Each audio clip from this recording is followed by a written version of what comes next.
I'm an English teacher at a high school in Wellington, Ohio, and my name is Leanne Palmer. I'm 42 years old.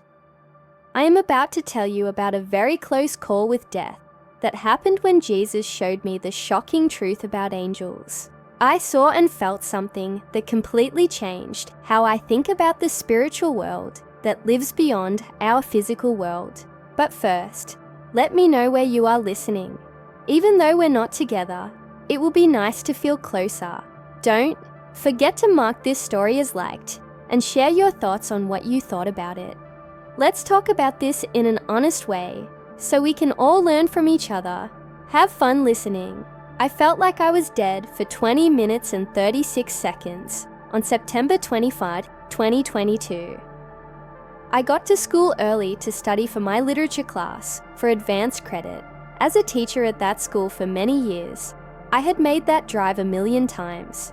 It was a lovely morning, and I remember thinking that the changing leaves made me think of Robert Frost's poem, "Nothing Gold Can Stay." When it happened, I was practicing in my head how I would use that link in class. In the end, the police told me that the driver who ran the red light had been up for more than 35 hours, trying to meet a delivery date across the country. He hit my Toyota Camry at 66 miles per hour with his semi-O truck. I don't remember how it felt. The sudden quiet is what I remember. A moment ago, I was listening to the morning show on NPR, and then everything stopped. The doctors worked very hard to bring me back to life, even though I had a punctured lung, a lot of internal bleeding, and serious injuries to my chest and belly. But while my body was in a mess, my mind was going through something completely different. The first thing I noticed was that there was no pain at all. As someone who has had constant back pain since an accident while horseback riding in my 30s, the sudden lack of pain was clear. The light was the second thing I saw.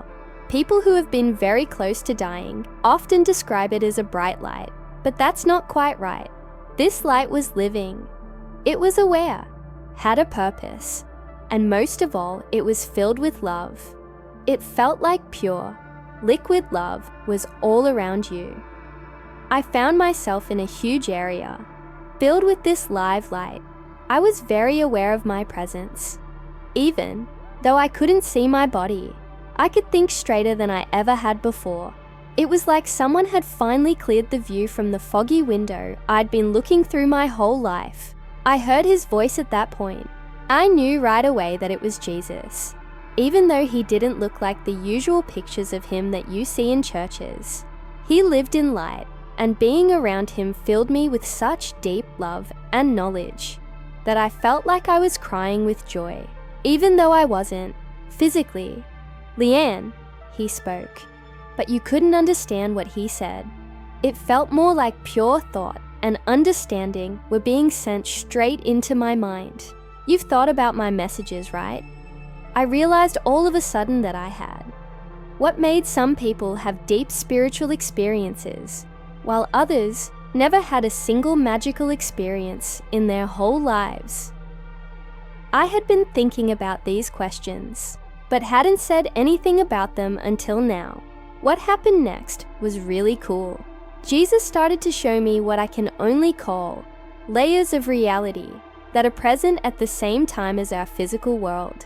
He made a hand sign, but it wasn't a real hand.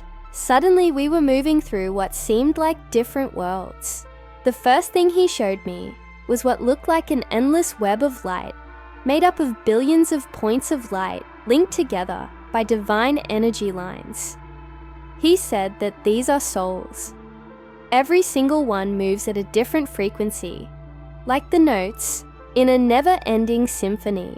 I was amazed to see that some of these lights seemed to get brighter when they came into contact with spiritual things, while others kept their steady glow. He helped me see that this wasn't about some souls being better than others. Instead, it was about divine time and each person's spiritual path. He told me to watch, and all of a sudden, I could see several scenes happening at the same time, like a cosmic split-screen show. I saw one of my former students, who is now a young mother, praying over her sick child with all her might. She had no idea that angels were there to comfort and help her. I saw Mr. Thompson, the beloved retired director of our school, in his last moments. He had a look of awe on his face as he clearly saw the angels who had come to take him home. I saw my own classroom, and during especially moving talks of literature, angels would sometimes gather and take part in ways I hadn't thought of. In what way do some people see and others not? I asked. Then Jesus showed me that the way we understand spiritual things isn't just a coincidence, but is caused by a number of things that work together perfectly with God's plan for each soul. He taught me that free will is very important. He said, "I never force spiritual awareness. It grows naturally as a result of the decisions, events, and ways of dealing with the difficulties of life. It's like getting psychic eyes or heart eyes." Then he showed me something that helped me understand a lot better. I understood that what we usually think of as spiritual silence is actually a way for God to protect us. Some souls would be too shocked to handle the truth of the spiritual world if they were shown it all too soon. Jesus, who is very wise, shows things to different people based on how well they can handle them. He used a comparison that hit home. For me as a teacher, he took me to a huge yard that was full of all kinds of flowers. Some were fully bloomed, some were just starting to open, and some were still buds that were well closed. He said that every soul is like these flowers. The master gardener knows that they will open at the right time for them. What amazed me the most was seeing how angels work with everyone, even if they don't know it. I saw many scenes from every day, life in schools, homes, offices, and hospitals, where angels were always watching over, helping, defending, and meeting people's needs. I saw angels in my own classroom. They gave kids who were having a hard time the courage to keep going, gave them moments of insight, and sometimes even stopped accidents that I didn't know were possible. After that, Jesus showed me something that really moved me. In the spiritual world, I saw that every prayer, every cry for help, and every moment of worship was heard. Nothing was ever missed or forgotten. People always got help, even when they felt alone or abandoned, though it might not have been what they expected or how they saw it. He talked about the reasons why some spiritual experiences are more intense for some people than for others. It's not because God loves them more or thinks they are more important. Instead, these events are gifts, not just for the person who has them, but also for the benefit of others. Some people are picked to be witnesses, to talk about their experiences, and help other people grow in their faith. As Jesus led me through these discoveries, I thought about how the modern world has made it harder to understand the spiritual world. Because of all the noise, technology, and focus on material things, there was a spiritual silence. There was so much noise that it was hard to hear a whisper. But God's love and the work of angels never stopped, even with all of this going on. He replied, "How do we tune ourselves to hear past all of that?" He answered with a smile, "It's like teaching kids to appreciate poetry. They just need to learn to see the beauty that's always there. Little acts of kindness, quiet times of prayer, and putting your trust in God when things get hard are what help you fine-tune your spiritual feelings." I understood and nodded. It seemed like I was trying to hear a song, but didn't notice that music was always playing in the background. Also, he said, near-death experiences are not random, like the one you're having now. They are all carefully woven into God's plan, and each one serves a different purpose. Some help people share their insights. Some change the person who is going through them, and some lend comfort to those who have lost a loved one. Everything, even the worst things that happened to me, had a reason for happening. This gave me a deep sense of peace. Jesus said in a soft but sure voice that everyone's spiritual journey is made just for them. Each person learns in their own way, and each soul gets closer to God at its own pace. Some people need big events to wake them up, while others find their way with steady, quiet faith. There is no better way to go. It's all about what that soul wants. There was something deeply moving about that thought for me. It made me feel safe, like no one was ahead of or behind me. It was perfect that I was there. After that, Jesus told me something that really moved me. Then he said that angels are more than just silent helpers. In a real way, they help God carry out his goals for people. When you make decisions that bring you closer to God, they are happy. And no matter how far you go off track, they will never give up on you. I always thought of angels as beings of light who were there to help us when we needed it. But Jesus showed me that they were much more than that. He said that they often work together through what you might call coincidences. If you think something is just happening by chance, it's actually an angel helping you along your way. I smiled when I realized it, because it made me think of times when my own lucky breaks were really angels helping me. I had often thought about those times when everything seemed to be happening at the same time. He went on to say that guardian angels are real and that everyone has at least one. They know you very well and do everything they can to help you reach your highest good. They're there even when you're not aware of it. I felt so much better after hearing that. Thinking about my guardian angel made me think of all the times they had led, protected, or just nudged me in the right way without me even realizing it. Jesus said that these angels often talk to you through your intuition. The little pushes to do or not do something are not chance. Your guardian angel wants to show you the way. It made me remember all the times I had a quick, strong urge to be nice to someone or check on them. It felt like someone was guiding me from behind. It felt so normal that I had no idea how many times my own angel had stepped in. He then talked about how powerful prayer is. He showed me that every true prayer makes waves in the spiritual world, like when you drop a stone in water. He told us that these ripples affect each other and God's plan in ways that may not make sense to you. Trust that your question is being answered, even if you can't see the answer. I remembered how many times I had prayed for my kids, hoping for answers. I often wondered why I wasn't seeing results right away. I got it now though. Prayer never went to waste. It was a part of something bigger, a holy symphony that was happening in ways I couldn't see. He then talked about faith and how it lets you see spiritually. He said that faith is very important. It's what lets you see into the spiritual world from the physical world.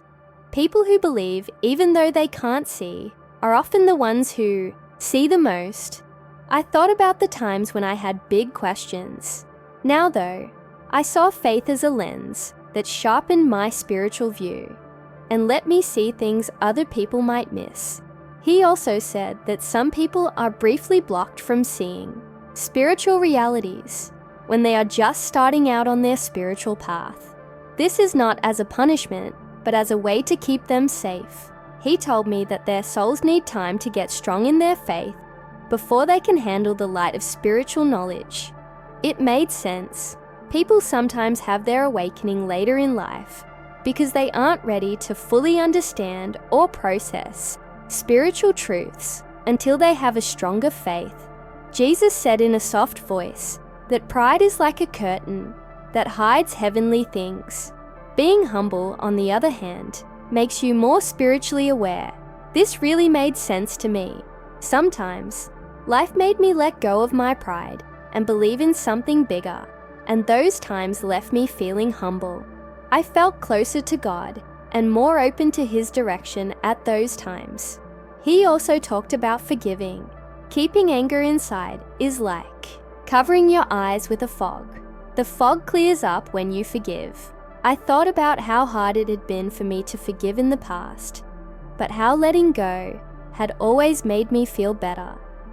I could see how this concept had worked in my own life, and I was very thankful for how forgiveness could heal me. Following this, Jesus said something very lovely about children. He said that kids often have a natural ability to understand divine things. They don't have the doubt and negativity that adults often have because their hearts are pure. They don't have the doubt and negativity that adults often have because their hearts are pure. I thought about how some of my younger kids would share deep insights, as if they could see things that were beyond this world. I was amazed at how close they were to God, most of the time without even realizing it. He then talked about how as we get older, we lose this natural spiritual sight. It's not that it's taken away, but that we cover it up with worries and questions about the world. But he told me that I could get my sight back with faith, praying, and trusting God like a child. Jesus showed that prayer and music were also very important for spiritual understanding.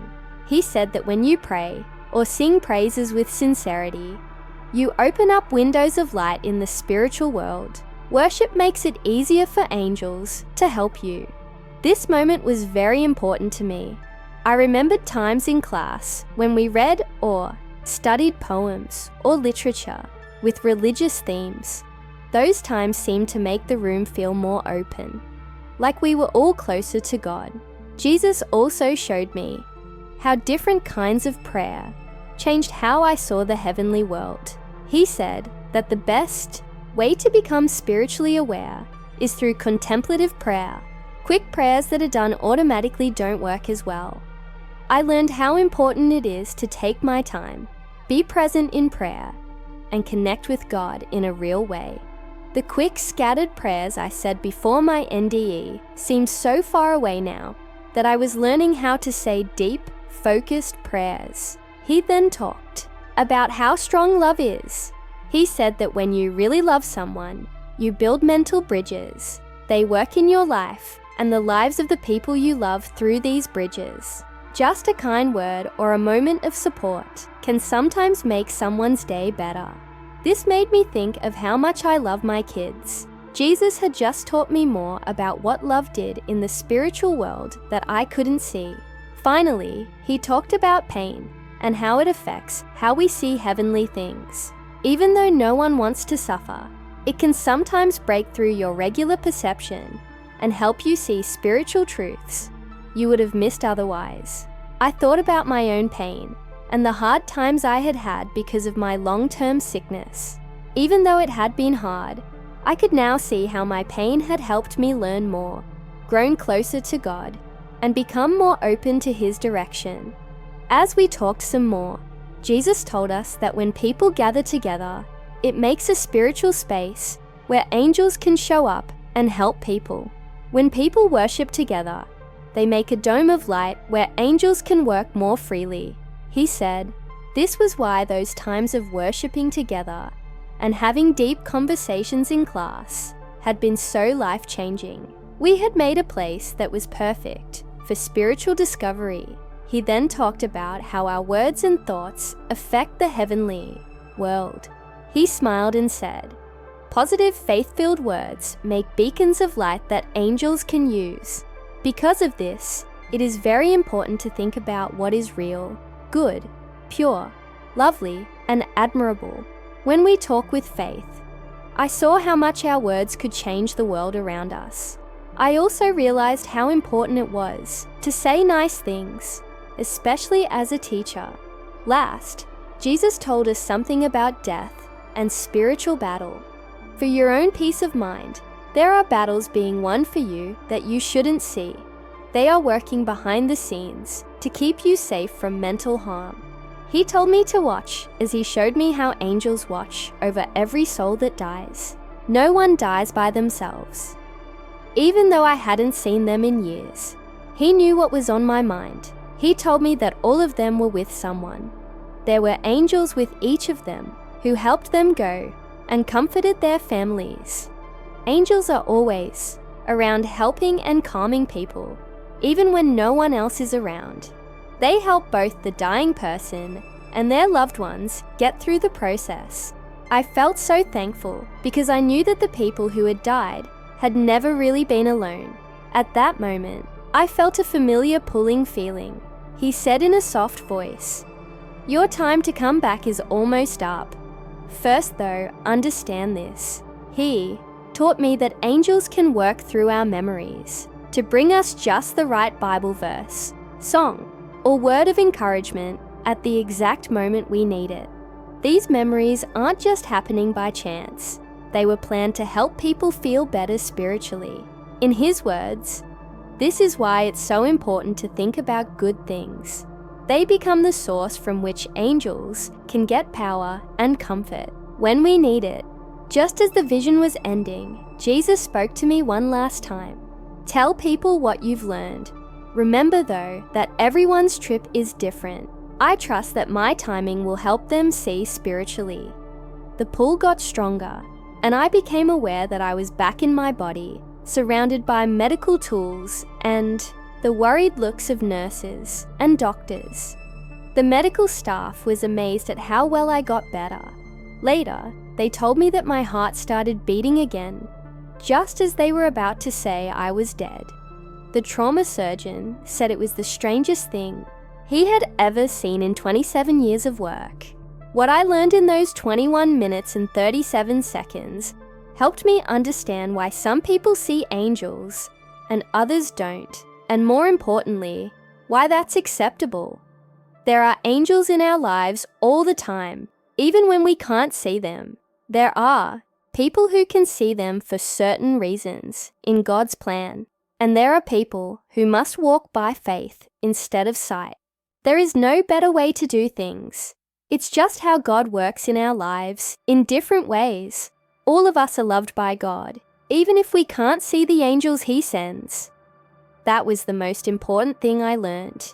Each person is important to Him, and He works in each life in the way that is best for that person.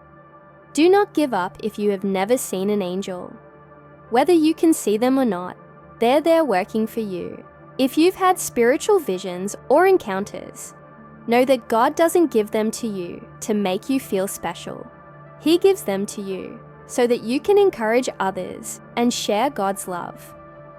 Not being able to see angels is not the most important thing. What's important is that we know and believe the God who sends them. We are all part of His big plan, whether we know it or not. He loves us more than we can imagine and watches over us. And that is the most amazing thing that was found. Along with teaching, my experience has given me a new mission: to help other people see that they are never alone, never forgotten, and always loved by a God who knows exactly what they need and when they need it. My experience of being close to death wasn't just about seeing what's after death. It was about realizing that heaven and earth are connected all the time, even if we don't know it. It's all been worth it because I understand